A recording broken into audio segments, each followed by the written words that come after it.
السلام علیکم ورحمۃ اللہ وبرکاتہ۔ نور ود نوری چینل میں آپ کو خوش آمدید۔ امید کرتی ہوں کہ اللہ کے فضل و کرم سے آپ سب خیریت اور عافیت کے ساتھ ہوں گے۔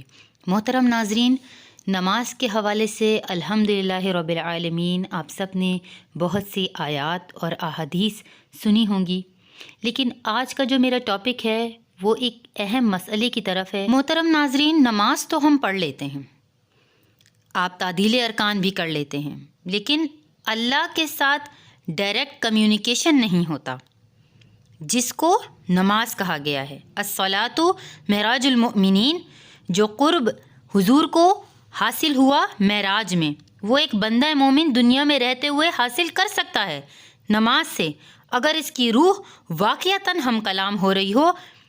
الحمدللہ رب العالمین الرحمن الرحیم مالک یوم الدین ایاک نعبد و ایاک نستعین اہدنا الصراط المستقیم۔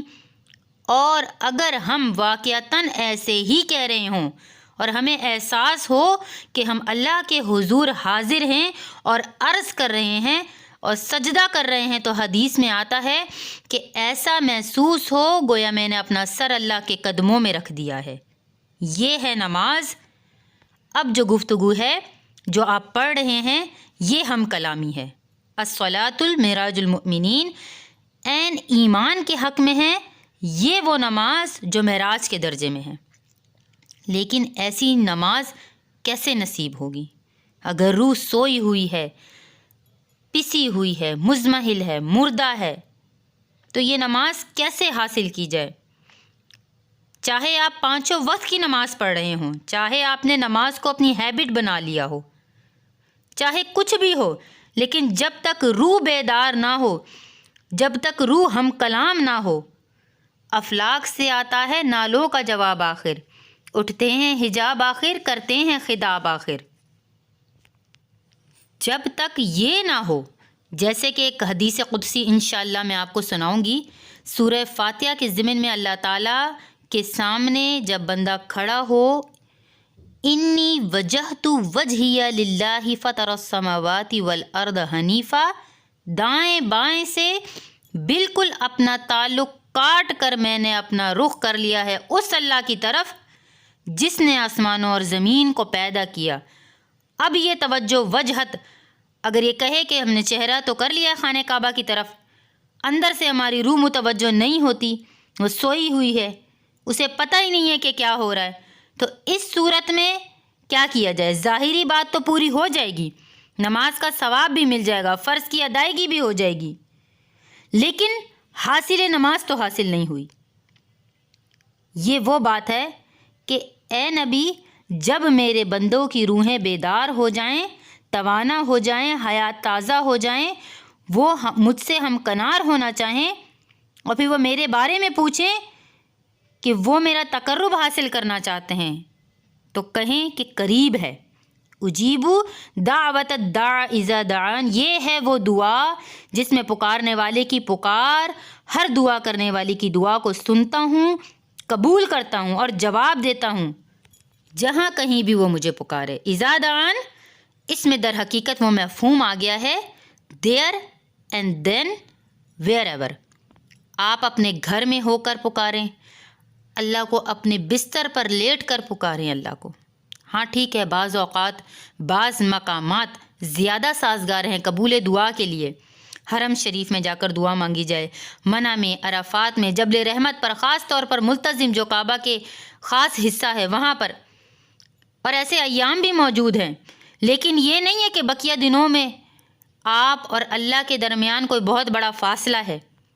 یہ ساری دنیا میں جو مشرکانہ نظام کا تصور پیدا کیا گیا ہے کہ تم اللہ سے بہت دور ہو، بہت دور ہو، ناپاک ہو، پاک نہیں ہو، تم بہت پستی میں پڑے ہوئے ہو، تم اللہ سے براہ راست ہم کلام نہیں ہو سکتے، کوئی درمیانی راستہ نکالنا ہوگا، کوئی لنک نکالنا ہوگا، کوئی پجاری ہوگا، کوئی پنڈت ہوگا، کوئی پیر ہوگا، کوئی پادری ہوگا، کوئی پوپ ہوگا جس کے ذریعے سے تم اللہ سے ہم کلام ہو سکتے ہو، خود نہیں ہو سکتے۔ اور جب ذریعے بیچ میں آ جاتے ہیں تو پہلے ان کی مٹھی گرم کرو، ان کو کچھ پیش کرو، ان کو نذرانے دو۔ یہ ہے بدترین ایکسپلائٹیشن جو مذہب کے ذریعے نو انسانی کو دی گئی۔ یہ دو ایکسپلائٹیشنز ہیں تاریخ انسانی میں ایک بادشاہوں کی طرف سے خراج دو ہمیں، محنت تم کرو، کھیت میں آدھا حصہ ہمارے پاس آئے گا، ہم عیش کریں گے، اسٹینڈنگ آرمیز رکھیں گے تاکہ تم ذرا بھی بغاوت کرو تو تمہارا سر کچل دیا جائے۔ مانگے وہ جو گدا ہے، صدقہ مانگے چاہے خراج مانگے۔ دوسری طرف ہم بادشاہ ہیں، ہم بہت اونچے خاندان کے ہیں، حکومت کرنا ہمارا حق ہے۔ یہ جو پنڈت پروہت کہتے ہیں کہ یہ عوام ہے، ان کا خون چوسو، جو نذرانے پیش کریں گے، بتوں کو آ کر چڑھاوے چڑھائیں گے اور تمہیں خراج دیں گے اور ٹیکس دیں گے، سو دے ور ایکسپلائٹڈ۔ اسلام نے آ کر دونوں کا خاتمہ کر دیا۔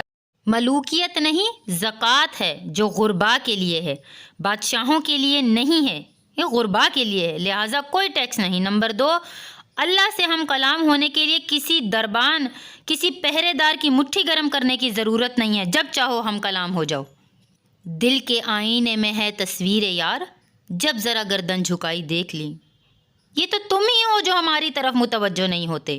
ہم تو ہر وقت کہتے ہیں، ہر شب کو، آخری لمحات، آخری گھنٹے جو رات کے سمائے دنیا پر ہم نزول فرماتے ہیں تمہارے لیے۔ اور پکارنے والا پکارتا ہے، کوئی استغفار کرنے والا ہے کہ میں اسے بخش دوں، کوئی مانگنے والا ہے کہ میں اسے عطا کر دوں۔ تم ہی سوئے رہتے ہو، تمہاری توجہ ہماری طرف نہیں۔ اگر تم ہماری طرف متوجہ ہو جاؤ تو تمہیں وہ معراج المؤمنین حاصل نماز حاصل ہو جائے گی۔ محترم ناظرین، آپ سب اپنے دل پر ہاتھ رکھ کر سوچئے کہ کیا ہم ایسی نماز پڑھتے ہیں کہ ہم نماز پڑھ رہے ہوں اور ہمارے ذہن میں صرف ایک ہی چیز چل رہی ہو کہ ہم اللہ سے بات کر رہے ہیں، اللہ پاک سے ہم کلام ہے، اللہ ہماری بات سن رہا ہے اور ہم اس کی طرف متوجہ ہوں۔ اللہ پاک ہم سب کو ایسی نماز پڑھنے کی توفیق عطا فرمائے۔ اللہ ہمیں 5 وقت کا نمازی بنائے اور حاصل نماز حاصل کرنے کی توفیق عطا فرمائے۔ ہماری اولادوں کو اللہ پاک نمازی بنائے، اور جو اس بیان کو سنے اللہ پاک ان سب پہ اپنی رحمت اور کرم فرمائے۔ آمین بجاہ النبی الامین وصلی اللہ تعالی علیہ وآلہ وسلم۔ وما علینا الا البلاغ المبین۔ السلام علیکم ورحمۃ اللہ۔